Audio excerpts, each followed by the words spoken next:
Obrigada por seguir este canal. Curta e compartilhe essas palavras para que alcance muitas vidas. Ajude a espalhar o Evangelho verdadeiro. Para você receber nossas mensagens, ative o sininho. Capítulo 3. O processo da oração em línguas.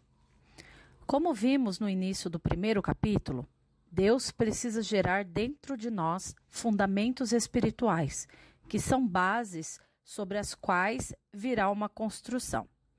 O processo da oração em línguas ocorre de baixo para cima, como em uma construção natural, passando pela fundação, mexendo em toda a estrutura da nossa alma até termos a obra concluída.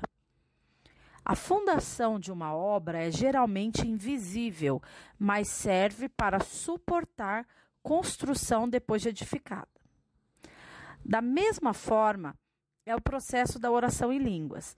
Ela desconstrói em nós tudo o que foi construído de maneira errada. O Espírito Santo de Deus planta fundamentos e começa uma nova edificação, formando o caráter de Cristo em nós. Como está escrito: mas Cristo como Filho sobre a sua própria casa, a qual casa somos nós, se tão somente conservarmos firme a confiança e a glória da esperança até o fim. Hebreus 3:6.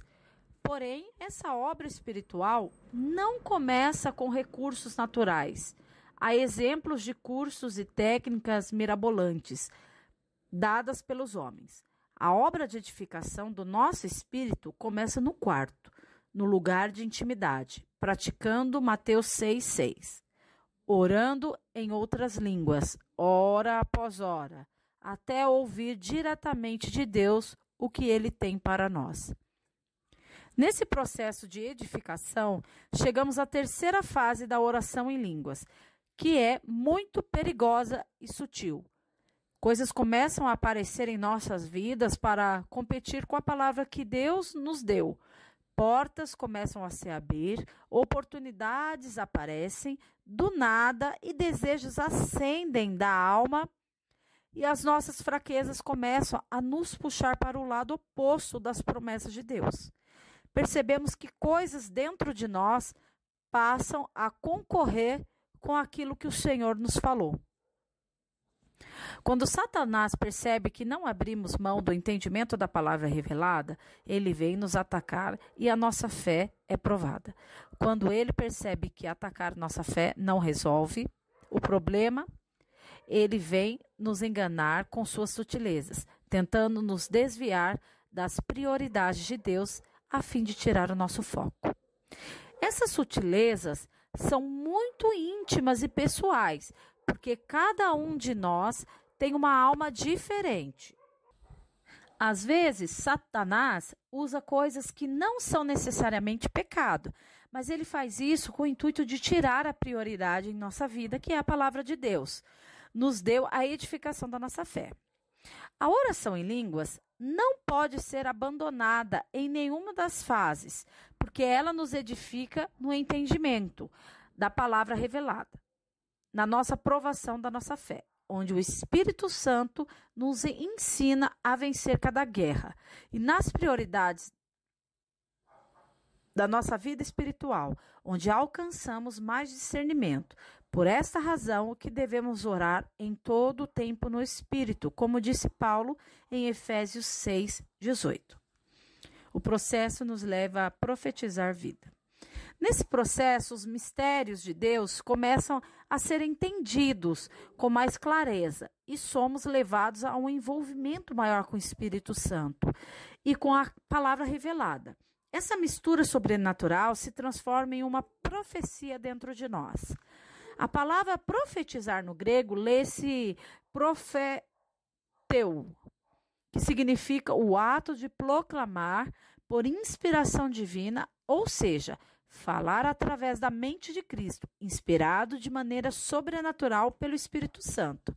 O resultado do envolvimento do nosso espírito com o Espírito Santo de Deus e a sua palavra gera profecia. Por isso que todos nós podemos e devemos profetizar.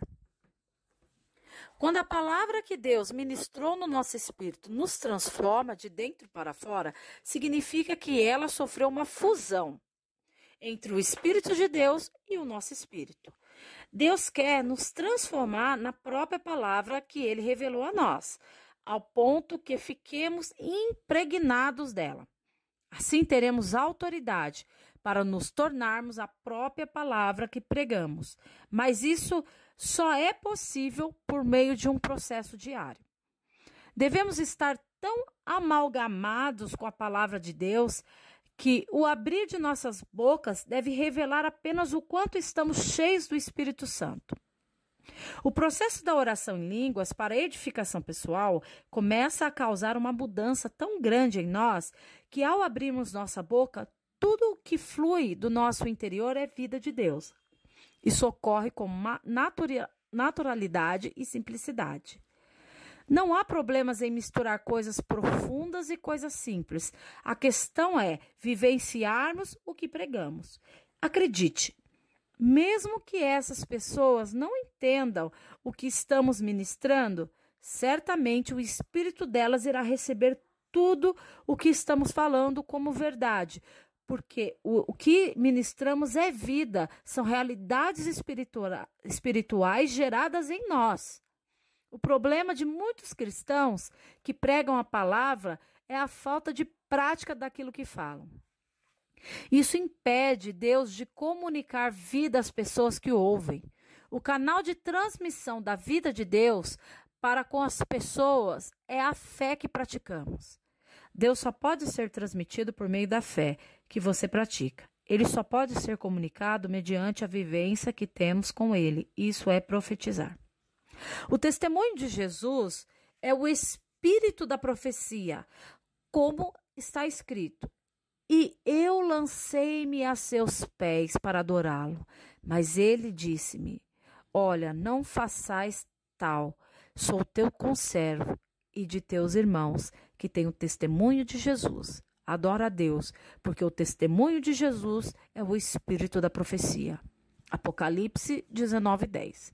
Veja quão grande é essa verdade, porque Deus só pode ser transmitido através de uma fé praticante. Quando ouvimos uma pessoa que é crucificada em Cristo e que obedece ao que Deus diz, seja no louvor ou na palavra, ocorre visivelmente uma comunhão entre o ministro e os que estão sendo ministrados.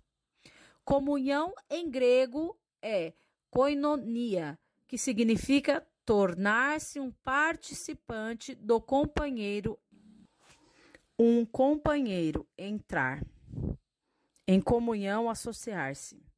No âmbito espiritual, esse é o relacionamento de espírito para espírito com o nosso irmão. Podemos conversar com alguém por horas sem ter comunhão com essa pessoa, ou podemos ficar em silêncio com outro e termos comunhão no espírito. Muitas pessoas vêm ao meu gabinete pastoral e, quando começam a conversar, entramos naturalmente em comunhão. A conversa vai ficando prazerosa, mas há outras pessoas que, mesmo havendo um bom diálogo, a comunhão não flui, porque é na comunhão que Deus é percebido. Isso faz com que ele apareça e seja experimentado. Para que haja comunhão entre duas pessoas, é necessário que exista o mesmo espírito de fé operando. Caso isso não ocorra, pode haver uma conversa e até mesmo brincadeiras, mas jamais haverá comunhão, porque comunhão significa ter a mesma natureza. Não deixe de falar o que Deus tem te dado, mesmo que você fale apenas 5 minutos e Deus seja manifesto, porque é melhor falar pouco e Deus agir do que falar muito e ter a carne operando. Nem todos os profetas, mas todos precisam profetizar aquilo que estão vivendo no Espírito Santo.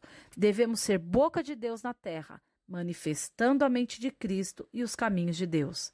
A prática da oração em línguas para edificação pessoal tem a finalidade de preparar o nosso espírito para mover-se na mente de Cristo.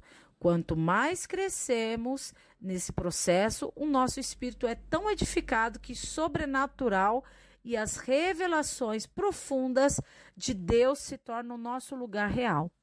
Muitos ao nosso redor vão pensar: aonde ele aprendeu isso?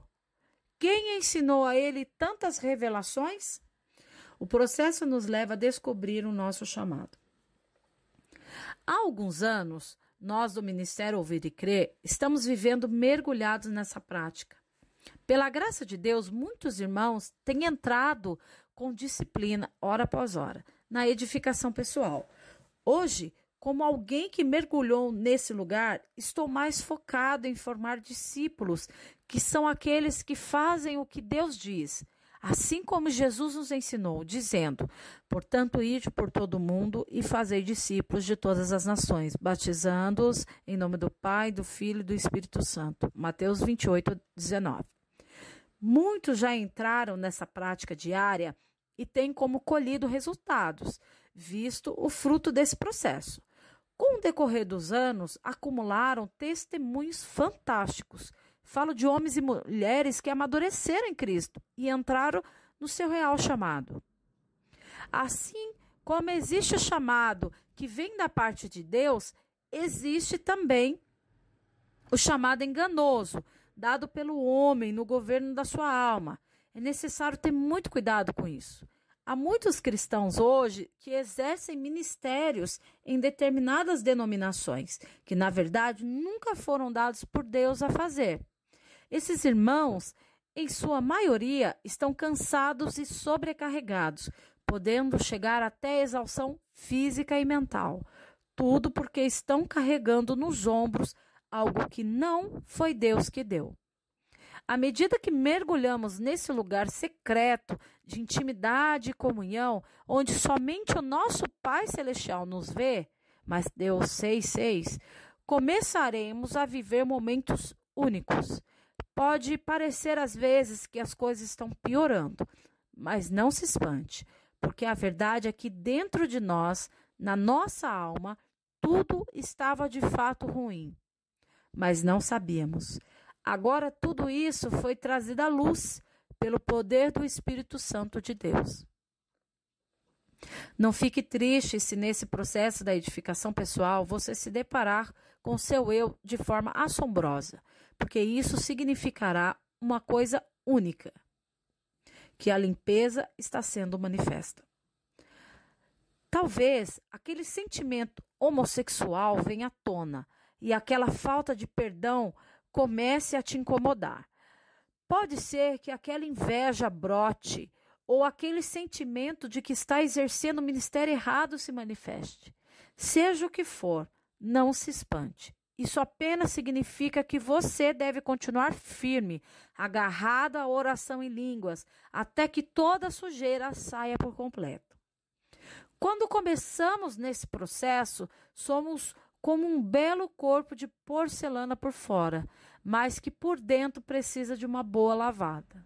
O poder do Espírito Santo de Deus, através da oração em línguas e a revelação da palavra, nos lavará até que toda a sujeira saia e possamos ser cheios da plenitude de Deus.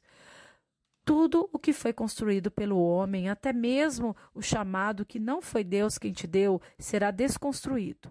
O real chamado para a sua vida se manifestará neste lugar, onde a vontade de Deus será estabelecida. Ele quem vai nos escolher para a sua boa obra, e não os nossos esforços próprios. O que faz de uma pessoa uma escolhida por Deus é a sua obediência ao seu chamado, porque Deus chama a todos, mas poucos são escolhidos. A escolha de Deus não está ligada à nossa predestinação, e sim à resposta que damos à palavra dele. Quando respondemos ao seu chamado, automaticamente nos tornamos escolhidos de Deus. A oração em língua nos leva para esse lugar de discernimento do nosso real chamado de Deus. Ao invés de ficarmos cansados à procura de um ministério, usando de nossos esforços próprios, somos conduzidos a desfrutar do descanso que é Cristo. Convido a aprofundar-se nessa prática diária, conhecendo os mistérios de Deus, para que profetize na comunhão com os irmãos e seja levado a conhecer o seu verdadeiro chamado. Porque esse processo nos levará a fazer parte de uma igreja orgânica que funciona no corpo de Cristo, sem métodos ou técnicas, apenas fluindo no poder do Espírito Santo de Deus. Aqueles que são os escolhidos de Deus farão parte da grande colheita final, antes da volta de Cristo. Quem irá treinar esse ceifeiro será o próprio Espírito Santo. Desejo ardentemente que sejamos escolhidos para essa grande colheita final. Em nome de Jesus, amém.